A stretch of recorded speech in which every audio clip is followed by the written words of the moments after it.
করে 12 পর্যন্ত যে মডেল অ্যাক্টিভিটি টাস্কগুলো দেওয়া হয়েছে, এখন আমরা পঞ্চম শ্রেণীর গণিতের কোশ্চেনগুলি সলভ করব।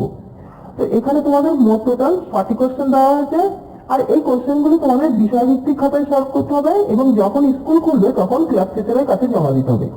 তো দেখো এখানে বলা আছে যে নিচের প্রশ্নগুলির উত্তর দাও, মানে এখানে মোট টোটাল তোমাদের 6টি কোশ্চেন দেওয়া আছে। তো আমরা পরপর কোশ্চেনগুলি সলভ করব।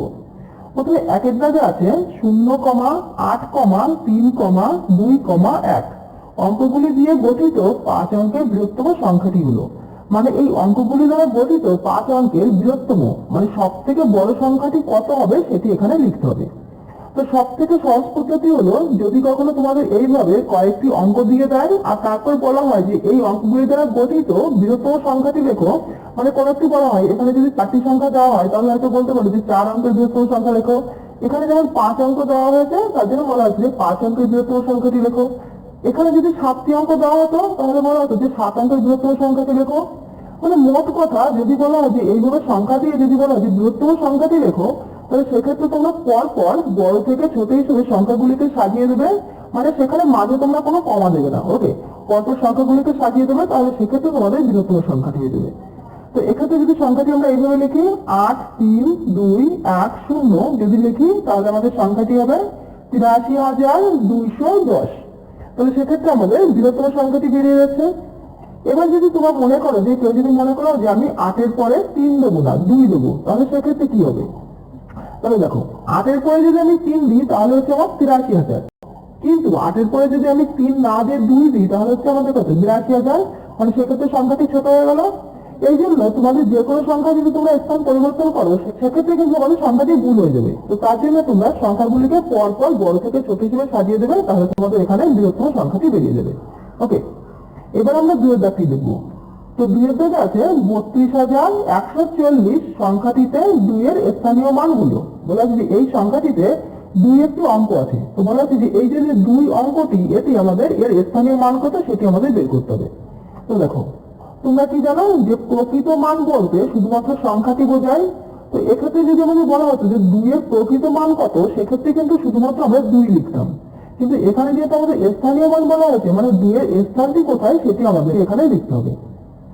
তো আমরা যদি পরপর দেখি সেক্ষেত্রে আমরা দেখছি যে এখানে যদি একক দশক করে ধরি তাহলে হচ্ছে আমাদের একক, দশক, শতক, হাজার, মানে 2 এর সংখ্যাটি আছে আমাদের হাজারের ঘরে। তাহলে সেক্ষেত্রে আমরা 2 এর সঙ্গে যদি 1000 গুণ করি তাহলে হচ্ছে 2000। তাহলে এক্ষেত্রে আমরা বলতে পারি যে 2 এর স্থানীয় মান হলো 2000। ওকে, এবার আমরা এই 3-এর দাগটি দেখবো। তো 3-এর দাগে বলা হয়েছে যে দুটি পরস্পর মৌলিক সংখ্যার একটি 7 এবং অপরটি কত। তো আমরা পরস্পর মৌলিক সংখ্যা বলতে কি বুঝি? তো আমরা পরস্পর মৌলিক সংখ্যা বলতে বুঝি, মনে করো এখানে আছে 7, তো আমরা যদি 7-এর আগের সংখ্যাটি ধরি তাহলে সেটি হচ্ছে আমাদের 6, আর 7-এর পরের সংখ্যাটি ধরি সেটি হচ্ছে আমাদের 8। কিন্তু দেখো আমরা জানি যে 6 এবং 8 এই দুটি কিন্তু আমাদের যৌগিক সংখ্যা, কিন্তু আমি যদি 7 এবং 8 বা 7 এবং 6 কে যদি আমরা মৌলিক উৎপাদ থেকে বিশ্লেষণ করি, তাহলে এই দুটি সংখ্যার এক ছাড়া অন্য কোনো সংখ্যা আমাদের এদের সাধারণ গুণিতক হিসেবে পাবো না। তাহলে এক্ষেত্রে আমরা বলতে পারি যে দুটি পরস্পর মৌলিক সংখ্যার একটি যদি 7 হয় তাহলে অপরটি হবে আমাদের 8 বা 6, যে কোনো একটি হবে। ওকে, এবার আমরা এই 4-এর দাগটি দেখবো। তো 4-এর দাগে আছে দুটি পরস্পর মৌলিক সংখ্যার গসাগু ড্যাশ। তো দেখো দুটি পরস্পর মৌলিক সংখ্যার গসাগু কত হয়?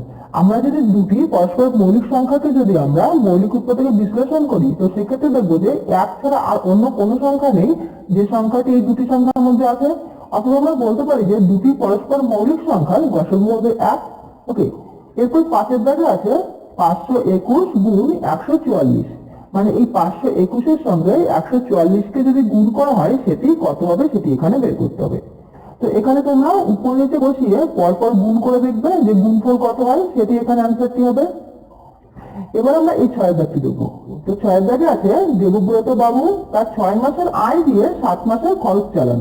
তার মাসিক খরচ 12,270 টাকা হলে তার 1 মাসের আয় কত? তো দেখো এখানে বলা হয়েছে কি যে দেবব্রত বাবু তার 6 মাসের আয় দিয়ে 7 মাসে তিনি খরচ চালান, আর তার মাসিক খরচ 12,270 টাকা। তাহলে এক্ষেত্রে 1 মাসের আয় কত সেটি আমাদের বের করতে হবে। তো এখানে যেহেতু বলা হয়েছে যে তিনি 6 মাসের আয় দিয়ে 7 মাসের খরচ চালান, আবার তিনি 1 মাসে খরচ করেন এই 12,270 টাকা, তাহলে আমরা এভাবে বলতে পারি না যে এক মাসে খরচ করেন 12,270 টাকা, অর্থাৎ 7 মাসে খরচ করেন, 7 মাসে নিশ্চয়ই বেশি করবেন, তাহলে বেশি বেশি মানে গুণ। তো 12,270 এর সঙ্গে যদি আমরা 7কে গুণ করি তাহলে সেক্ষেত্রে হবে আমাদের 85,890 টাকা। ওকে, এবার এই 85,890 টাকা যেহেতু তার 6 মাসের আয়, তাহলে আমরা এভাবে আবার বলতে পারি যে 6 মাসে আয় করেন 85,890 টাকা, অর্থাৎ 1 মাসে আয় করেন, 1 মাসে কত করবে, নিশ্চয়ই কম করবে, আর কম হলে ভাগ। তো সেক্ষেত্রে যদি আমরা 85,890 কে যদি আমরা 6 দিয়ে ভাগ করি তাহলে আমাদের এখানে বেরিয়ে যাবে 14,315 টাকা। ওকে, তাহলে আমাদের বেরিয়ে যাবে 14,315। তাহলে এক্ষেত্রে আমরা বলতে পারি যে তার 1 মাসের আয় হলো 14,315। ওকে, এটি হবে অ্যান্সার। তো আশা করি এখানে সমস্ত অঙ্কগুলি তোমরা ভালো